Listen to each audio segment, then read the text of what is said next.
And great is that we can integrate innovation and technology into our development strategy. And great is when we can push back poverty so deep that for the first time we have the largest middle class ever in Indonesian history. So we're not there yet. No, we're just good. We need to get to great. We have so many good projections about Indonesia. You look at projections, there's something called BRICS, B-R-I-I-C-S, Brazil, Russia, India, Indonesia, China, South Africa. There's something called CHIBETS, Colombia, Indonesia, Vietnam, Egypt, Turkey, South Africa. There's something called the Next 11, Indonesia, Pakistan, Nigeria, Turkey, the Philippines, and so on, and other projections about the future where we have to be proud that Indonesia is always placed in every projection about what emerging economies will be very strong in the future. But these are projections, unless Indonesians work hard, change their mindset, advance reform, and stay on course, we are not going to be guaranteed to reach these projections, right? So the secret of our success, and what you need to know, is don't take anything for granted. All these projections make us feel good, but unless you work hard and you earn it, we're never going to get there, or we're not going to get that target that we set for ourselves. The fourth reason why I think what you're doing is very important is that this is a special time where Indonesia and America are discovering one another again. Again, I feel this as somebody who came to this country in 1979 and then came back again as a diplomat in the year 2000, and now back here again as an ambassador. But the visit by President Barack Obama, where he signed a comprehensive partnership, was very special. Now, it was very historic. I think people ask me here, how good was it? And you know what I say, and I'm not kidding about this joke, I say it's the best foreign leaders visit in the history of Indonesia. Now people say, yeah, sure, you're ambassador, we say all things to make us happy. But I'll tell you why, right? And you can quote me on this. President Barack Obama made a televised address to the Indonesian people at the University of Indonesia, right? And that address, that speech, sparked Indonesia for that half hour that he spoke. Everybody was glued to that TV, right? And that speech was repeated the whole day, and the whole evening, and the whole week. Everybody's talking about that speech over and over again. In the history of modern Indonesia, there has never been a time where a foreign leader made that kind of impact in Indonesia. Even our politicians don't have that kind of impact. Like, it was a speech that was powerful, that redefined the relationship, that made Indonesia feel proud about being Indonesian, but feel ownership about US-Indonesia relations. It was one of the best speeches Indonesians have ever heard, right? And that one speech redefined Indonesia-US relationship. And it made all of us feel, especially in Indonesia, that now there is a new discovery of America. There is a 21st century partnership that we have to build, which is different than the 20th century partnership. There is new assets in this relationship. There's new prospects, new potentials, and new future, and a new way of engaging one another. So what you're doing is part of that, and you have to keep contributing to this constant renewal of this relationship and this new process of self-discovery between Indonesia towards America and America towards Indonesia. And the last point I want to mention about why what you're doing is so important is that, I don't know if you realize it, but you're in a very unique place as Indonesians living in America, as Indonesian Americans, as I am. Yeah. Why? Because we're not just proud Indonesians.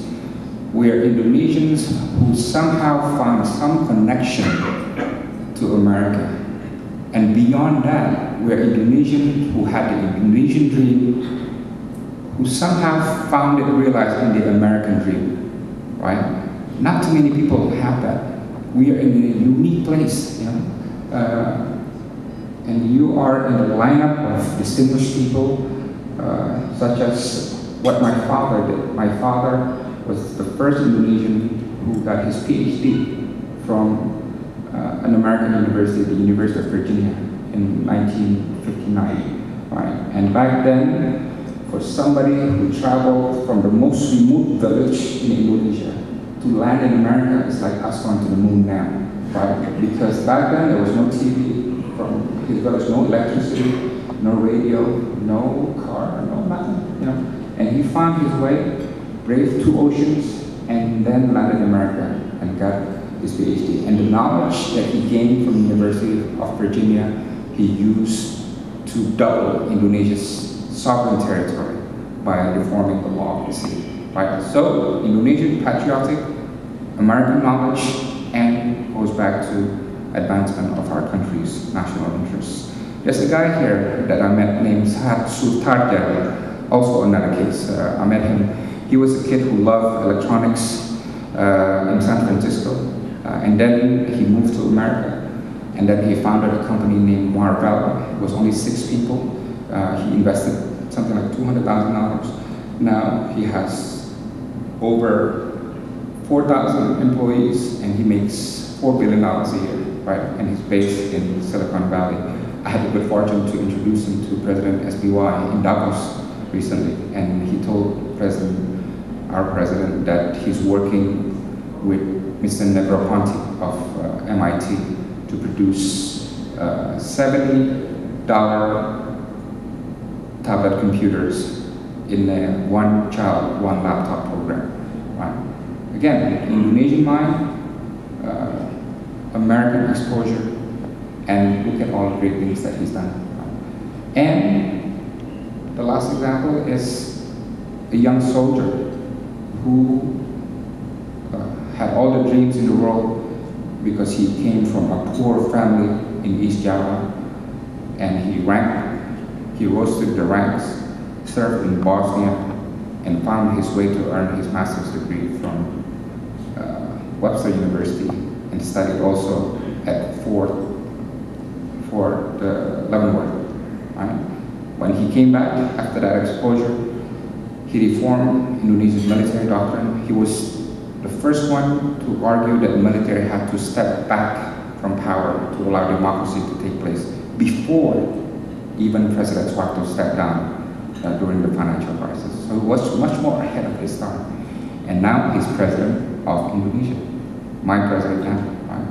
You see all these lineup of amazing individuals, red and white at heart, patriotic Indonesians, became exposed to American way of life, exposed to American knowledge, and they gained all this for the benefit of 2 countries, right? And they made history. Don't underestimate yourself. Whatever you do, you can do a lot for your community here, but also for our people back home. This is a time when we can promote not win-lose zero-sum affair. This is a time when if you make America prosper, you can also make Indonesia prosper. You know, President Barack Obama spoke about winning the future. And in fact, we live in a world where we can both have a win-win future for all. So with that, again, I want to thank you from the bottom of my heart for this very innovative way of promoting your entrepreneurial strength and of being a good pillar in the relationship between Indonesia and America. I thank you very much.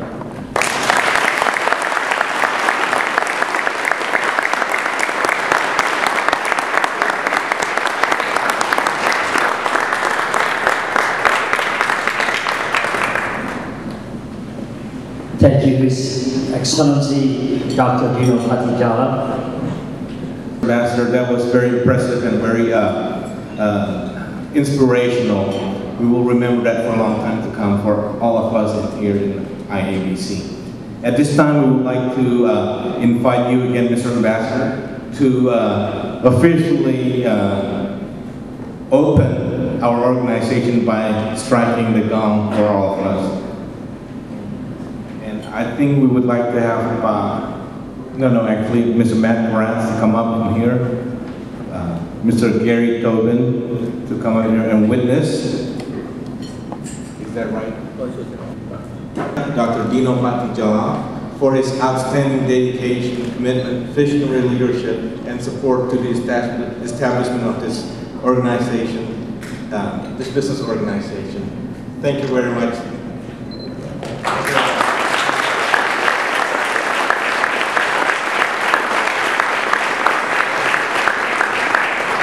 I would like to call Mr. Chris Tangkilisan now to do another certificate. We would like also to call our Honorable Mr. Hadi Martono to come up to the stage again.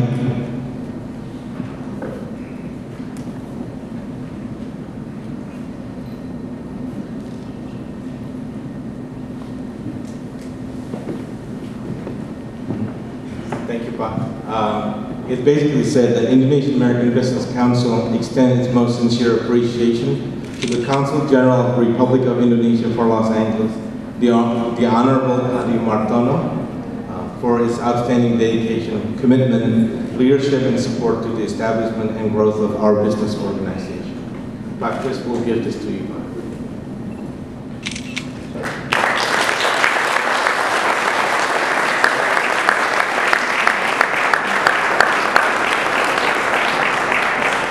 My name is Dr. Irawan, I'm Vice President of IABC. I'm from Indonesia. I keep thinking, so far IABC has been born like this, and with a lot of support of the government official, particularly from His Excellency Mr. Ambassador Dino, and also Honorable Consul General Bapak Hadi Martono. So we're thinking what kind of gift that could be, as a memorable gift and unique. And fortunately, my son is a friend, Austin, and Austin has a relative that is a painter, a renowned painter from Korea. He gave an idea, how about give a painting, a unique contemporary painting for each of you. So I would like to introduce Austin here. Maybe Austin want to say about his relative. So I'm here on behalf of the artist Phil Coe, who's a friend of mine.